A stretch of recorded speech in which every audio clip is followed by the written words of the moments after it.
The wind which blew over Bandung in April 1955 carried a new sound, a new voice, the common voice of more than half the people of the world. From this day forward, that voice would never be silenced again. From 29 nations, they came to Bandung, Indonesia. Eagerly, hopefully. They came from nations which in one manner or another had suffered oppression and had won a measure of freedom. Now they move toward a new goal, a realignment of the position of Asia and Africa and their peoples in the world of today.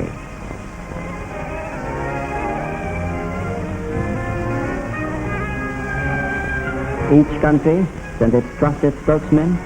Some of them had long spoken for their countrymen. Some of them were statesmen of newborn causes.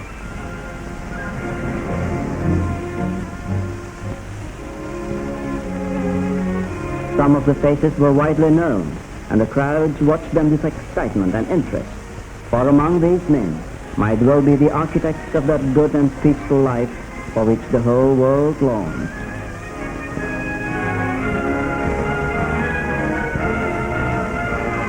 Whatever Indonesia and the other Asian African nations knew of any of these men and their people, they were all sure of a respectful hearing.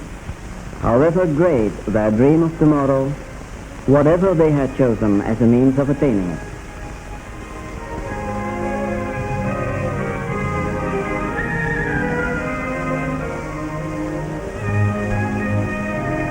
Because the Bandung Conference had become an idea to reckon with, the press of the world turned toward it, hungry for news, for pictures, for the words of men who had become newly important to readers all around the globe.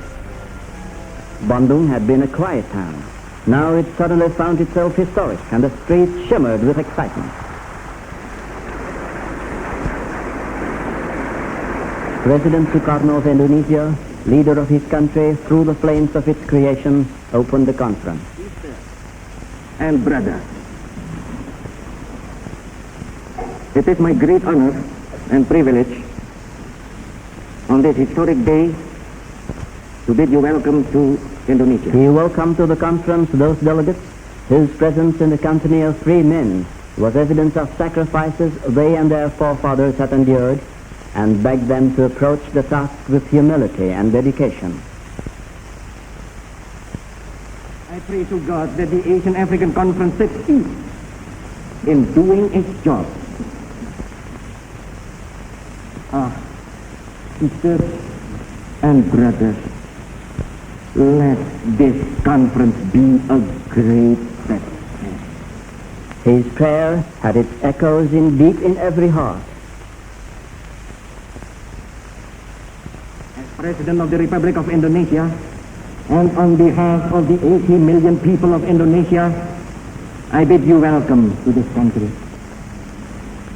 I declare the Asian African Conference opened, and I pray that the blessing of God will be upon it, and that its discussions will be profitable to the peoples of Asia and Africa, and to the peoples of all nations.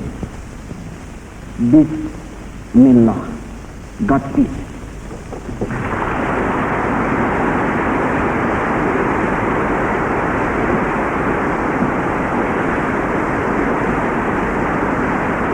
After the opening hours of the conference, there could be no doubt in the minds of the correspondents that this was going to be indeed news. The keynote had been struck. The conference would stand, as had been expected, against colonialism and exploitation, but it would stand for cardinal principles, not simply against discredited practices. When the delegates reassembled, they had lost their initial strangeness to each other. They faced cheerfully their ideological differences and pledged that these would not deprive them of a chance to work together for the peace and freedom that was their collective birthright.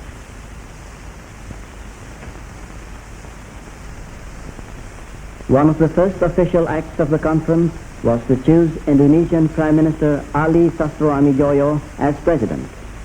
Fully conscious of the magnitude of the role of arbiter among 29 nations, Prime Minister Ali Sastroamidjojo reached the heart of the matter with a plea that they speak with a common voice to the end that they might be understood by each other and by the listening world. Thus opened the first Asian-African Conference, its determination clear, its community of purpose confirmed.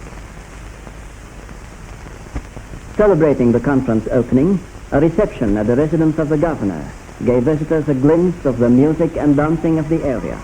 They heard music played on the bamboo angklung by the young women of the Domestic Science Teachers Training School.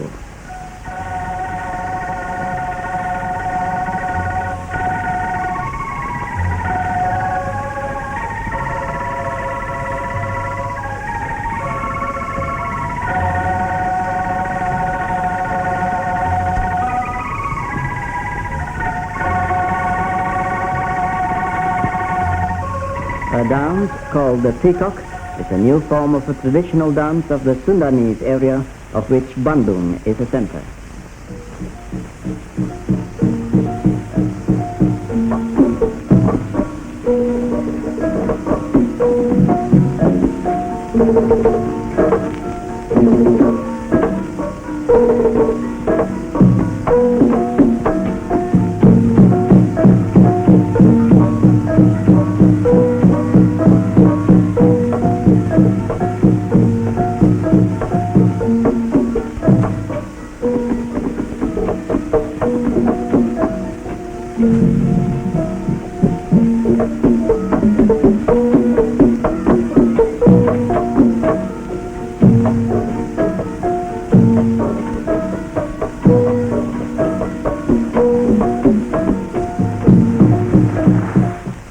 The showers, which occasionally beset this tropical mountain country, never deterred the crowds who waited to see the delegates enter the conference hall.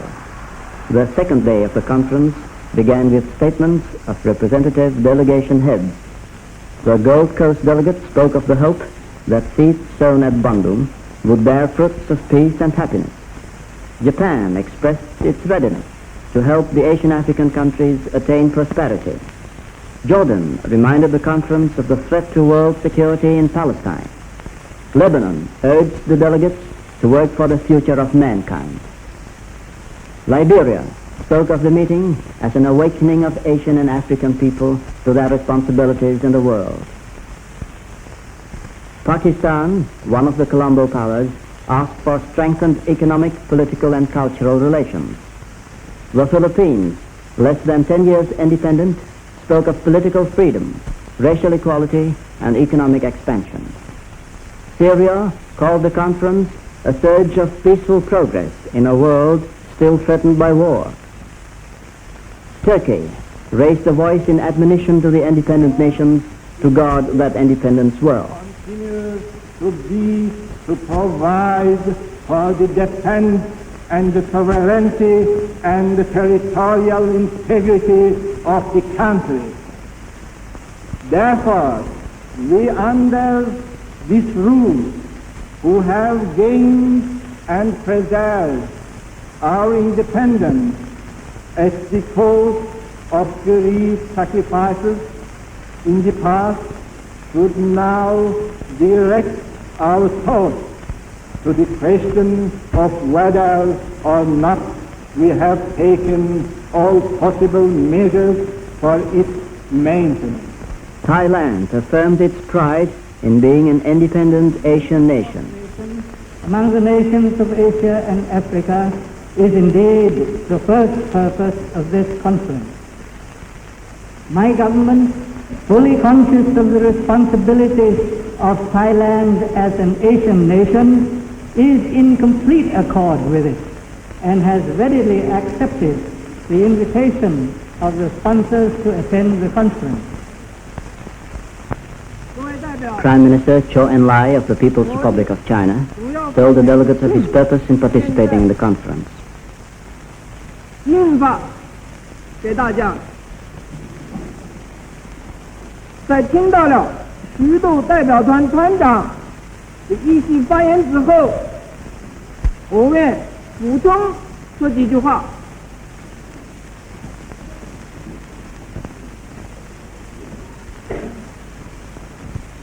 Mr. Chairman, fellow delegates, My main speech has been mimeographed and has been distributed to you. After listening to the speeches delivered by the heads of many delegations, I would like to make some supplementary remarks. The Chinese delegation has come here to seek unity and not to quarrel. We communists do not hide the fact that we believe in communism and that we consider socialist system a good system. There's no need at this conference to publicize one's ideology and the political system of one's country, although differences do exist among us. The Chinese delegation has come here to seek common ground and not to create divergence. The candor and calm of this gigantic Asian country in one of its first exercises in international cooperation were intriguing and impressive to the delegates. The conference agreed that this was a time for exploration, not comparison of ideologies. In a considerable change of pace, the delegates were serenaded the next day by 10,000 school children from Bandung. With our President Ali Sastramijoyo as spokesman, the delegates warmly welcomed these charming children and reminded them that the conference was dedicating itself to the creation of a better world for the children who will be the citizens of tomorrow. Bent on more solemn business were the serious young men of the Asian and African newspaper world who used the conference as a means of cementing their own long-separated relationships and formed an Asian-African Journalists Association. The radio reporters were equally active. One of the interviews was held with Adam Clayton Powell, United States congressman who was visiting as an observer. Some views of you about the real impact of this conference upon what I said just now, international politics. Well, in the first place, I think after this week, Bandung, no nation can continue its policy of colonialism without the full knowledge that Asia and Africa, united, are against them. I think that would be the most tremendous impact on international diplomacy. Worldwide broadcasts picked up the news of the Asian-African Conference. The Asian African Conference, calling the Australian Broadcasting Commission in Sydney and Radio Australia in Melbourne. Your reporter, Mr. Robert Vaughan, is about to speak to you. Hello Sydney, hello Melbourne, hello Sydney, hello Radio Australia. This is Robert Vaughan in Bandung, calling today with two stories from the conference. First, we have a 2.5-minute piece which I suggest for news review on the organisation of the conference so far. Outside the work of the three committees of the conference, there is also much activity on the proposal originally made by Ceylon that there should be a joint resolution by the 8 countries represented for easing tension in the Far East and particularly in the Formosa. This morning's meeting of the main committee, or meeting of heads of delegations, is reported to have been addressed among others by the Prime Minister Nehru, Mr. Chu Enlai, Mr. Romulo of the Philippines, and Dr. Jamali of Iraq. 日本の皆様、こちらはバンドンであります。日本の皆様、こちらはバンドンであります。ただいまから日本に向けて放送を送り出します。Chinese Premier said in the political committee today, he and Prime Minister Muhammad Ali had arrived at a mutual understanding despite Manila Pact. Pakistan Prime Minister had assured him Manila was purely defensive, and if America started an aggressive war, Pakistan would not go to war. President Sukarno greeted the Arab states through the Egyptian radio service. Bismillah. Saudara-saudara, pada kesempatan yang memungkinkan kita berkumpul sekarang ini, he sent greetings to his fellow Muslims at the beginning of Ramadan, the Muslim annual fast. maka ternyata semua pemimpin-pemimpin Asia dan Afrika dapat dengan megahnya menyatakan kepada dunia bahwa bangsa-bangsa Asia dan Afrika umumnya telah matang untuk membangunkan rasa hormat dunia internasional terhadap kepada mereka. He told his listeners that the Asian African Conference marked the dawn of a bright future and that he sent good wishes to all people of the Arab states. adalah suatu tanda akan datangnya hari depan yang gilang gemilang. Pada kesempatan ini saya menyampaikan selamat dan sejahtera kepada saudara-saudara di negara-negara Arab umumnya. He concluded, "Peace be with you." At the Dvivarna building on the second day of the conference, the Cultural Committee of the conference met for the first time under the chairmanship of Muhammad Yamin, Indonesian Minister of Education and Culture. With the inner wisdom which men of the West have often credited to men of the East, these delegates were firm in their belief that there is deep and lasting good in an exchange of information on the cultural progress in each country, for a country's culture may be a measure of its magnitude in Asia and Africa.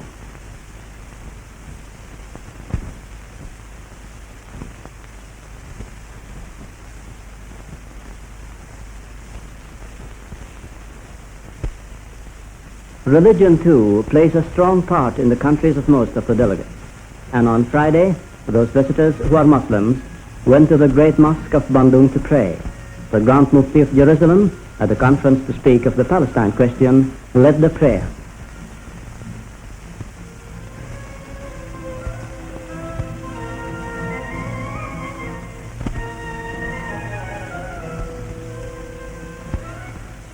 Indonesia's vigorous young art colony was proud to indicate how well East and West have met and blended in the sensitive hands of the artist. Exhibits included not only modern Indonesian painting and sculpture, but the traditional crafts which for centuries have been so much a part of ordinary Indonesian life, such as shadow play figures, puppets, and dance masks. The fashion show was not a wholly frivolous occasion. For not only were the visitors charmed by the traditional dress of the women of Indonesia and the modern adaptations of the fine fabrics, but they recognized that batik, as a thriving indigenous industry of Indonesia, has far-reaching economic implications.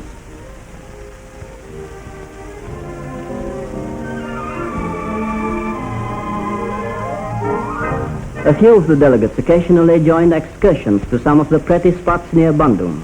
Here they met on a mountain pass called Puncak between Jakarta and Bandung. Puncak is the Indonesian word for summit. It was a very peaceful meeting at the summit. Still others visited the world-famous botanical gardens in Bogor, the largest collection of tropical plants man has ever assembled and cultivated, and a focus of interest for botanists and biologists.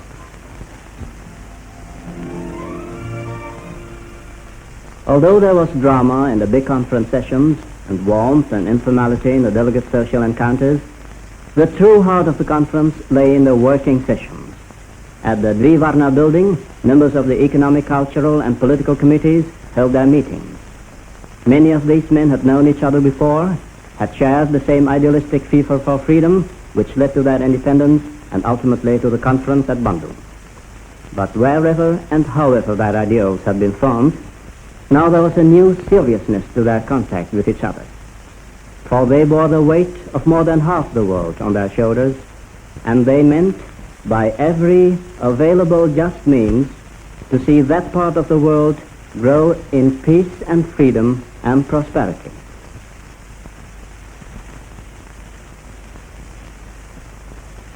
Every day as the committees met, the press waited, for the stories were growing greater as time went on, and the newsmen were able to ask at first hand questions all the world had wanted to ask of these men: their views on human rights and self-determination, their thoughts on relaxation of world tensions, their plans for further cooperation.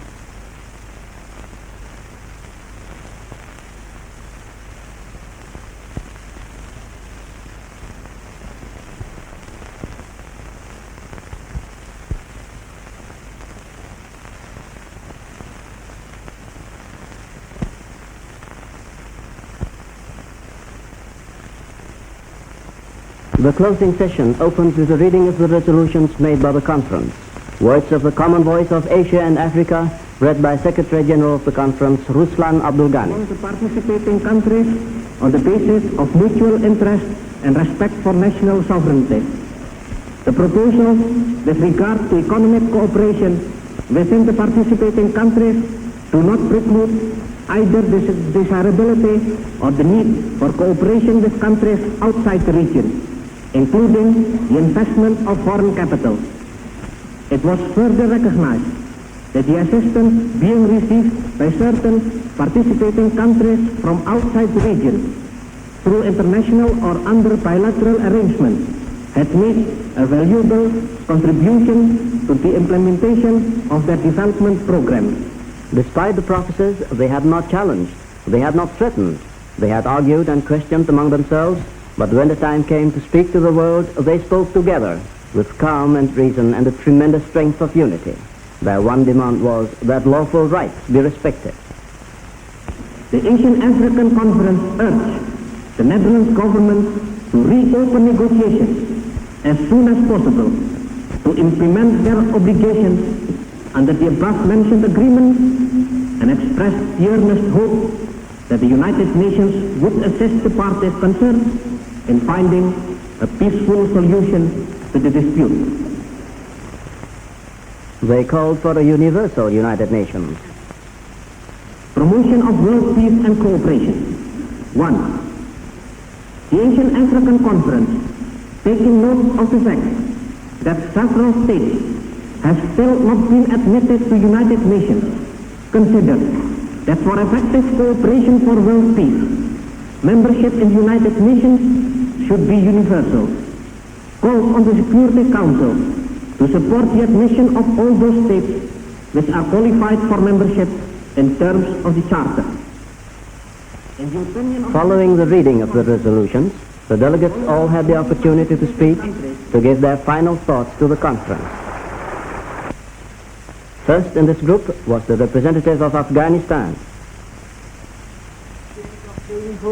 Then came Prime Minister U of Burma, praising the organization and the hospitality of the Indonesian government, particularly the efficient presidency of Prime Minister Ali Sastro Amijoyo. The smoothness with which the conference operated from start to finish is an eloquent tribute to the careful planning and able execution. His words were echoed by Prime Minister Nasser of Egypt.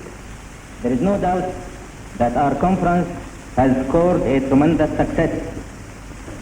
The cause of international peace and cooperation will be greatly helped by the solidarity and harmony revealed in the decisions taken by our conference.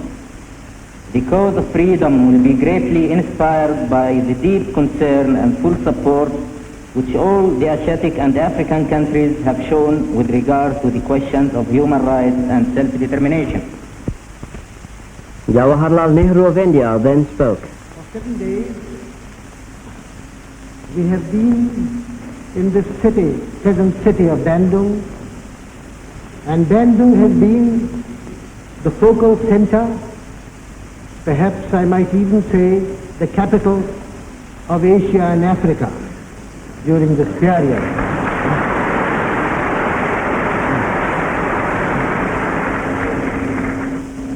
All the world's eyes have been upon it. We have labored for these 7 days, as you all know, and we have wrestled with many problems, and we have come to certain conclusions that have been placed before you. Minister of Foreign Affairs Sunario spoke for Indonesia. Asian and African nations. There were many speculations in the world press regarding the outcome of this conference. Some were optimistic, but pessimistic views were prevailing in general. It was suspected that the Bandung conference would be the battleground of conflicting points of view. His gratitude over the harmony of the conference was shared by all delegates. Then other representatives added their words. Iran praised the free exchange of opinion among the delegates. The delegate from Laos spoke of the solidarity which existed among the peoples of Asia and Africa. Prime Minister Muhammad Ali spoke for Pakistan. This unique conference of the nations of Asia and Africa is about to come to a close. For 7 days, we, the representatives of the greater half of the peoples of the world, belonging to diverse faiths, races, cultures, and civilizations have united our efforts to promote the aims of justice, equality, freedom, and peace for all peoples of the world. To you, Mr. President, and your associates, on whom fell the main burden of arranging this conference, the peoples of Asia and Africa owe a debt of gratitude for this remarkable assembly of 29 nations in the beautiful setting of Bandung. And Carlos Romulo spoke for the Philippines. He asked the delegates to look ahead to carry out the real aims of the conference and keep its spirit alive. Bandung with pride and humility. Then followed the representative of Sudan. The Democratic Republic of Vietnam spoke.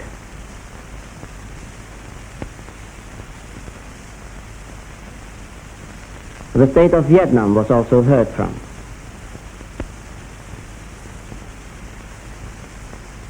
Finally, Prime Minister Ali Sastro Amijoyo took the stand to sum up and to close the conference. Your Highnesses, Your Excellencies, ladies and gentlemen, and friends. Having arrived now, after a momentous week, at the close of this conference, I should like to thank you all for the spirit of goodwill and the willingness to understand you have shown so clearly and continuously during all our fruitful discussions. It may have happened, however, that I did not always succeed in giving everybody the full share to which he deemed himself entitled. For this, I express my regret, which I trust you will accept in the same good spirit and friendship which prevailed during the days we were together and for which I am most grateful. We have gained much for ourselves and for millions of others during our gathering. There have been many friendships formed during these days. Many useful contacts have been made. We now know amongst ourselves that we want to practice tolerance and live together in peace with one another as good neighbors, as the only sure and real basis on which mankind can prosper. I declare the first Asian-African Conference as closed. Thank you. And with those words, Bandung has spoken.